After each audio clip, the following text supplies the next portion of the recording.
Good morning. It's Tuesday. It's April. Way past April Fools. And honey, these babies are from my backyard. And I am so happy. You don't know how many is pepped in here. Oh my goodness. Let's see. 1, 2, 3, 4, 5 of them that I know of are not pepped. They're over here. And y'all know this is Big T, right? I'm sorry. Yeah, I'm just so excited. The one with all the caca on it there? Yeah, it's pet too. And that one, and that one. And this is so sweet. You see he's laying next to the egg. That egg is rolling around by itself. Yep. He's getting in position to come on out. And good Lord. Yep, we got 2 born already. The one at the way top. And yes, this is what they do. They hug their brothers and sisters. Yep, they're nicer than humans, I guess. I don't know. But I love them. Look, this one down here is going to be here in a minute. I hear you. It is so cool to listen to them chirp while they're still in the egg. It is so precious. So precious. But yeah, let's see. 102 at 72. Oh, 71 is going down. Because see, when these guys come out, the humidity rises. And then you got to start unplugging things. Like, I'm sorry, like this, there was a red dot in there, it, you know, whoops, there we go, like plugging it up, you know, pull it open, so, you know, all that heat don't go in their lungs, they'll get sick bad. I'm sorry, like y'all really wanted to see that hole that long. Okay. Now this one over here, he's still working at it. And this is the thing, when you're hatching chickens, they like to take their time. They're on nobody's schedule but theirs. And if I wanted to get down to the science and the anatomy of them, that, you know, the shell on the outside protects them, and then they have a layer inside that they feed from, and then the white part of the egg is what they feed from, but the yellow of the egg is where the chicken forms. And just like anybody, they got umbilical cords, and you got to check them. You got to check their umbilical cords, and it's right on their belly, and it's kind of close to their vent, but just far enough.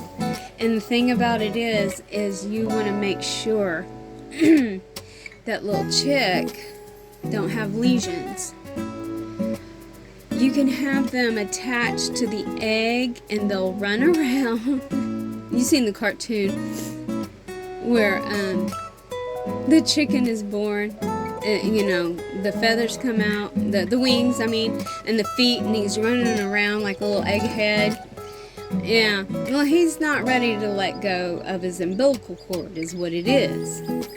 And this is most of their production inside the egg that takes a minute. But yes, that's why they come out wet. And it's because of the white of the egg is that protein. And that's the thing, when you feed chickens, the protein has got to be high. And same way with game birds and everything, you got to have it at a certain, you know, level. And don't even try asking a farmer what they use, because they're not going to tell you. Oh, it's a big secret. It's a big secret. To have healthy born chicks. But this is what I'm talking about. If nobody knows. Okay, y'all still there? I'm still here. That hurt, didn't it? Okay. Oh, well, okay. Okay, now you see the bird, and that right there, it's part of the umbilical cord. And it will dry up as they dry, but sometimes that is still attached to their underbelly, and it's attached to the egg. And if more were born and that one was running around with the eggshell behind them, they try to help out and bite it and bite the egg and everything. So once they're born, they immediately start pecking each other. It's kind of to encourage them to live. They will start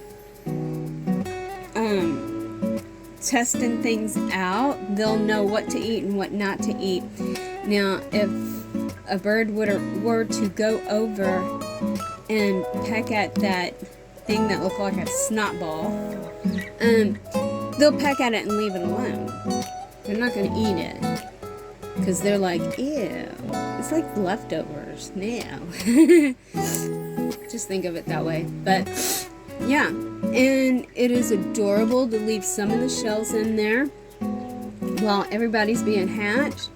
And you will see one lay its head inside the egg and go to sleep. And it is the sweetest thing. And if I ever can catch it on film, I am. They're just cute. They're just adorable. But as soon as they come out, you got the one that runs around, and they will run on top of the eggs and lay on top of the eggs with their wings, holding it, saying, "Come on, guys. Come on." They give them some warmth or whatever, but they love the warmth of the eggs. If you were to touch the eggs right now, they're going to be very, very, very warm. And to these wet babies, they love it. It feels good. That's why they snuggle up against them. But I also call them fortune tellers. Yeah. And sometimes they're wrong. But it's just so cute how they'll lay up against one, and that one just comes right on out. It's hilarious. I know the quail do that. They're little tiny wings. We're talking like, oh my goodness, a fourth of what these wings are on these birds. And those little quail, they're so spastic and tiny. They just run everywhere. And everything goes a-rolling, and it kind of, I don't want to say it kind of, but what it does is it encourages them that there's life going on outside, and they're having fun, and they're doing their chicken thing. So they're doing all the chicken things, and they want you to be born so you can do all the chicken things. But we have had some born 2 days after we take everybody out and put them in the brooder, and bless their hearts, they don't make it, but they're born. I mean, you're like, wow, they did all that work to come out of that shell, and God just gives them that one little teeny tiny tooth on top of their beak to get out, and they take those little feet and they push and they get out, and they don't make it. There's a reason, and I just let, things fall as they may. And I've learned that if I'm gonna save one little tiny chick It's for a reason. And one, it's going to be to learn. First thing I put in my mind is, this bird is going to die. The second thing is, what does it have? And why is it going to die? That's my it's just three little old things. It's going to die. What is wrong with this bird? And how long is it going to die? Now, if a chick survives for 2 weeks, it's kind of like the golden rule of like human beings. I'm sorry. When you get pregnant and the baby doesn't make it to 7 weeks, and sometimes 8, 9, or 10 weeks, if it can't make it through that second trimester, the baby is going to pass, and you will know that by going to checkups. You won't know it if you don't go to checkups, and you will have a horrific time of miscarriage. And to say that about a miscarriage, I have had 3, and it's not the funnest thing in the world. It's not, okay, well, let's start over again. No, it takes a piece of you. And even these birds, when they die, they take a piece of me. And I want to make sure that I'm growing healthy birds. Healthy birds brings a lot of happiness to me, and it makes other people happy. So, with that, I'm sure we got another. I know, these guys look like they're going to be popping out real soon. They're going to take their sweet old time.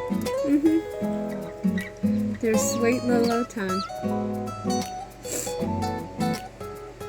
But that one up there, he's really trying. Well, I've rattled enough, and I'm excited about these birds because our Robert the rooster. Yep, he's an Easter egger. And the mamas, they're